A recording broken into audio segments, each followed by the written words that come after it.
Start हुआ जी 1 जून को, 1 जुलाई को सॉरी, लेकिन ऐसा नहीं है। अगर आप इससे 1 महीना पीछे चले जाएं तो 23 मई को हसीना वाजिद ने एक स्टेटमेंट दी थी कि उन्होंने कहा था कि white man have made an offer to build military air base in Bangladesh.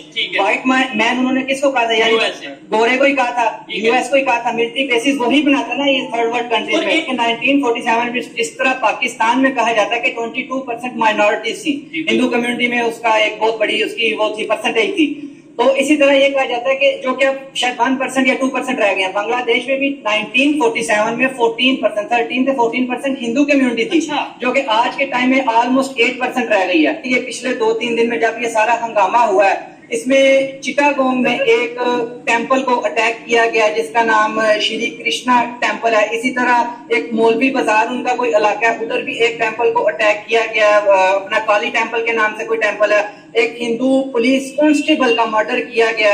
इसके अलावा जो हिंदू अवामी लीग के लीडर हैं उनका और उनके नेफ्यू की मॉब लांचिंग की गई है। और मैंने यहाँ तक सुना कि जो देखे ना, ये जो सूरत हाल पैदा होती है इसमें बहुत से लोग अपना फायदा उठाते हैं, और इस जो दंगे फसाद होते हैं इनमें लूट मार और कुछ रेडिकल एलिमेंट्स ऐसे सामने आ जाते हैं कि जो कि इस तरह की हरकतें करते हैं। तो मैंने यहाँ तक भी सुना है कि कुछ रेडिकल एलिमेंट्स ऐसे हैं कि जो कि हिंदू फैमिलीज के घरों में घुस के उन्हें नुकसान पहुंचाने की कोशिश की है। तो इस वक्त जो सबसे ज्यादा आवाज उठती नजर आ रही है वो इंडियन मीडिया उठा रहा है, माइनॉरिटीज को लेके, हिंदू कम्युनिटी को लेके।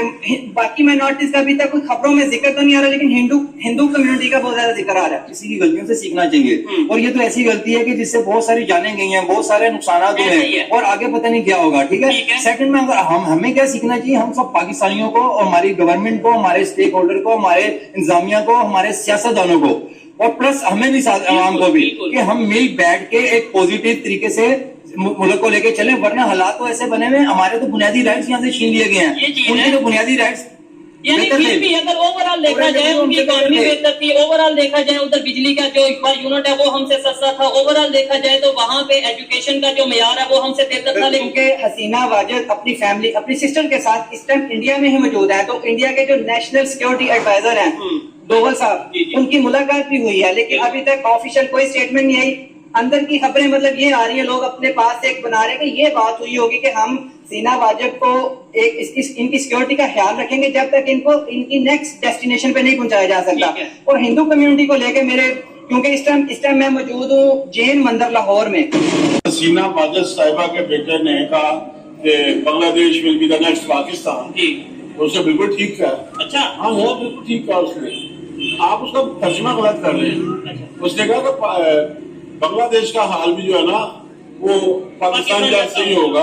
आज उसके 2.5 अरब के रिजर्व हैं, और पाकिस्तान के जो हैं वो 6-7 या तो वो भी जिस तरह हमने किए हैं, वो भी पता नहीं किस किस का पैसा जो पड़ा हुआ है, हम तो कहीं भी नहीं है।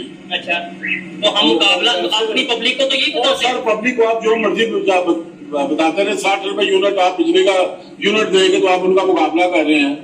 3 रुपए का मुकाबला, 1 रुपए हमारे 3 रुपए और उनका 1 रुपया करेंसी हो गई हुई है। उनके रिजर्व देखें 600 अरब से ऊपर चले गए हुए हैं इंडिया के। ठीक है, वो खुदा का खौफ करें, ऐसा नहीं है। जो मैं रीजनल सुपरमेसी की बात कर रहा हूँ, ये जहाँ बैठे हुए हैं 47 से पहले इस खत्ते का नाम क्या था? हिंदुस्तान। श्रीलंका का नाम क्या था? वो भी हिंदुस्तान मेरे ख्याल से सर। सरनदीप का नाम क्या था? बांग्लादेश का नाम क्या? हिंदुस्तान। इसका मतलब है हिंदुस्तान हजारों सालों से, ये सब अभी बने हैं पाकिस्तान, और ये हजारों सालों से है। ठीक है, उनका फलसफा हजारों सालों से है। 2000 साल पहले कोतलिया चल गया, अर्थशास्त्र लिख रहा है कि रूल कैसे करते हैं। उससे पहले मन्नू, यानी कि अर्थशास्त्र में जो रेफरेंस हमें मिलते हैं वो मन्नू के मिलते हैं। मन्नू की किताब भी मौजूद है कि हुक्मरानी कैसे की जाती है। और आज आपको बड़ी जिम्मेदारी से कह रहा हूँ, 2000 साल पहले अर्थशास्त्र में जो कुछ लिखा गया, आज जमीन पर अमेरिका, बरतानिया, यूरोप, ये तमाम ने वही अदारे बनाए। नहीं तो फिर ये बांग्लादेश में तरबियत हुई है 10 साल। हाँ, फिर नहीं, वो पाकिस्तान से पहले लड़ चुके हैं 71 में। उनके बाप दादा लड़ चुके हैं। वो डीएन में लड़ने वाला है। उन्होंने 71 में हमें शिकस्त दी। उन्होंने 71 में हमसे हथियार फेंकवाए। उन्होंने मुक्ति बानी बनाई। उनकी नस्लें 1972 से लेकर इस 2024 तक वो 30% है। وہ کوٹا لے رہے تھے اور وہ کیا مکتی بانی کون تھی؟ عوامی لیگ تھی. یہی تو لڑائی بنی. یہ جو کچھ ہو رہا ہے بنگلہ دیش میں اور جو وہاں پہ حسینہ واجد کو فارغ کیا گیا ہے یہ بنیادی طور پہ انڈیا کی فیور میں.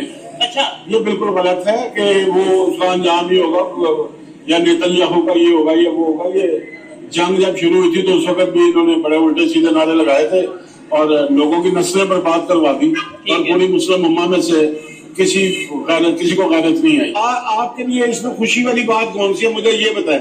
صرف مجیب الرحمان کا مجسمہ گرتا دیکھ کر آپ کو خوشی ہو رہی ہے تو آپ کے علم میں ہونا چاہیے کہ 1971 میں انہوں نے قائد اعظم کو مجسمے کے ساتھ بھی یہی کیا تھا.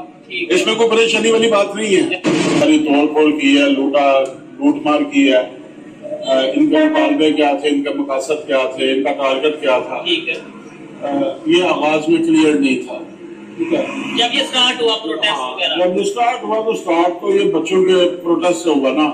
اور وہ جو کوٹا سسٹم تھا اس کے خلاف جب ہوا بعد میں جو وہ پروٹیسٹ بڑھتا چلا گیا اور اس میں تشدد کا ایلیمنٹ آتا گیا. ریاست نے اسے کاؤنٹر کیا, لاشیں گری. کسی پروٹیسٹ میں جب لاشیں شامل ہو جاتی ہیں تو پھر کراؤڈ بڑھنا شروع ہو جاتا ہے, پھر وہ ہاریبل ہو جاتا ہے اور پھر وہ اپنی سمت بدل لیتا ہے. مگر اگر یہ آپ نے کوئی کہے یا کوئی بیوقوفوں والی بات کرے کوئی انقلاب ہو گیا یا تو انقلاب وغیرہ تو کہنا بھی انقلاب کی توہین ہے. ٹھیک ہے, یعنی کہ یہ انقلاب نہیں ہے. انقلاب ایسے نہیں ہوتے. اور جو آپ نے بات کی کہ حسینہ واجد صاحبہ کے بیٹے نے کہا کہ Bangladesh will be the next Pakistan, اسے بالکل ٹھیک کہا. اچھا ہاں بالکل ٹھیک کہا اس نے. آپ اس کا ترجمہ غلط کر رہے ہیں. اس نے کہا کہ بنگلہ دیش کا حال بھی جو ہے نا وہ پاکستان جیسا ہی ہوگا. آج اس کے 28 ارب کے ریزروز ہیں اور پاکستان کے جو ہیں وہ 6-7 یا تو وہ بھی جس طرح ہم نے کیے ہیں وہ بھی پتہ نہیں کس کس کا پیسہ جو بڑا ہوا ہے. اچھا, یعنی انہوں نے اس سینس میں بولا کہ بھائی جو پاکستان کی ورسٹ کنڈیشن ہے یا برے حال ہے ویسے ہی بنگلہ دیش کے ہو جائیں گے. وہ یہ کہنا کہ you are going back towards Pakistan یا پاکستان کی طرف واپس جا رہے ہیں. ٹھیک ہے, یعنی کہ جو ہماری معاشی اب تک صورت حال ہے اور یہاں جو ترقی کا گراف ہے پوری دنیا بنگلہ دیش میں دیکھ رہی تھی تو وہ آپ نہیں دیکھنے کو وہ تو سوال ہی پیدا نہیں ہوتا نا کہ وہ بدترین جمہوریت ہوتی ہے نا وہ بہترین عملیت سے بھی بہتر ہوتی ہے. سر مجھے یہ بتائیے گا, اس کا مطلب یہ ہے کہ پاکستان میڈیا جو بتا رہا ہے کہ بھائی وہاں تو انقلاب آ گیا, وہاں تو دیکھیں پاکستان کے میڈیا کے پاس دیکھیں بڑی عجیب سی بات ہے. یہ تو ایسے ہی ہے جیسے کوئی ہجرا جو ہے وہ کسی مرد کی شہوت دیکھ کے ناچنا شروع کر دے. اگر کچھ ہوا تو وہاں ہوا نا. وہ تو اقبال نے بھی کہا نا کہ تھے تو ابا وہ تمہارے ہی مگر تم کیا ہو, ہاتھ پر ہاتھ دھرے منتظر فردا ہو. بات یہ ہے کہ بنگلہ دیش میں ہوا, وینزویلا میں ہو گیا, رشیا میں ہو گیا, چائنا میں ہو گیا, یار یہ دوسرے ممالک ہے, یہ ادر اسٹیٹس ہیں.